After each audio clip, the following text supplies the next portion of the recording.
네, 오늘부터 PC방에서 식사나 간식류 판매가 가능해졌습니다. 매출에서 큰 비중을 차지했던 음식물 판매를 할 수 있어서 업주 입장에서는 다행이지만은 미성년자 출입 금지 등 제한은 여전해서 영업은 여전히 어려울 것 같다 하는 것이 업주들의 반응입니다. 서울의 한 PC방에 취재 기자가 나가 있습니다. 정현우 기자. 네, 저는 지금 서울 목동에 있는 한 PC방에 나와 있습니다. 네. 자, 오늘부터 전국의 PC방에서 음식이나 간식류 제공이 가능해졌는데요. 자, 관련 소식 전해 주시죠. 네, 제가 나와 있는 이곳 PC방은 140석 정도 규모가 되는 곳인데요. 이른 아침이라 그런지 이렇게 사람이 없을 수 있다고 보실 수 있겠지만 사실 이곳 PC방은 코로나19 이전보다 매출이 엄청나게 많이 줄었고 손님도 하루에 5분의 1 정도로 줄어든 수준이라고 설명했습니다. 그나마 오늘부터는 이렇게 PC방에서 평소에 먹을 수 있었던 컵라면이나 간식류를 제공할 수 있기 때문에 어느 정도 매출 상승을 예상할 수 있다고는 하는데요. 과연 그런지 이곳 사장님과 한번 말씀 나눠보도록 하겠습니다. 네, 사장님 안녕하세요. 안녕하세요.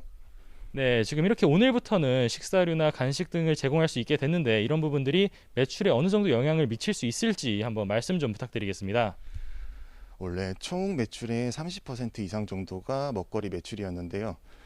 이번에 손님들이 많이 급감하면서 수익을 내는 건 좀 기대하기 어려울 것 같습니다.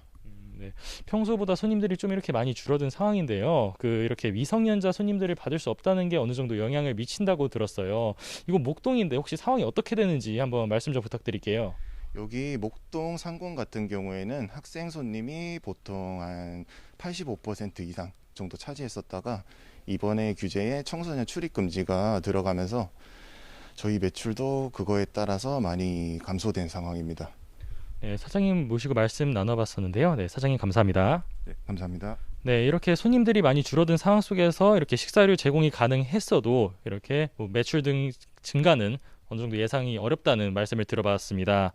네, 2주 전인 지난 14일 사회적 거리두기 단계가 완화되면서 전국에서 PC방 영업이 허용됐습니다. 영업 금지가 내려진 지 한 달 만에 다시 문이 열린 건데요. 미성년자 출입이 금지되고 뛰어앉기와 취식 금지라는 제한 조건이 붙었습니다. 이번에 방역당국은 식사 제공을 가능하게 하면서 나머지 수칙은 유지했는데요. 업계는 특히 미성년자 방문 제한이 매출에 커다란 악영향이라고 설명하고 있습니다.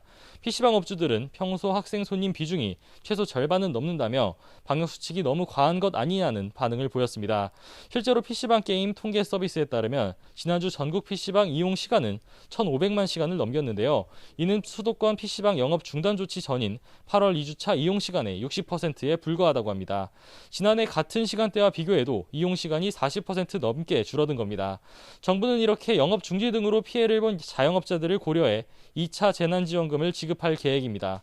PC방이나 학원, 독서실 등 집합 금지 업종에는 재난지원금 200만 원을 지원하기로 했고 음식점과 커피 전문점 등 영업시간 제한을 받는 집합 제한 업종에는 재난지원금 150만 원을 지급할 계획입니다.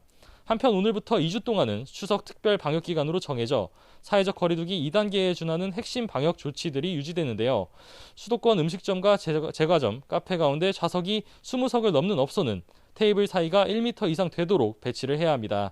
지키기 어려운 경우엔 좌석이나 테이블을 띄어앉거나 이용자 사이에 칸막이나 가림막을 설치해야 합니다. 또 유흥주점이나 뷔페, 대형학원 등 11개 고위험 시설과 업종에 대한 집합 금지 조치는 계속 유지됩니다. 지금까지 서울 목동에 있는 PC방에서 YTN 정현우입니다.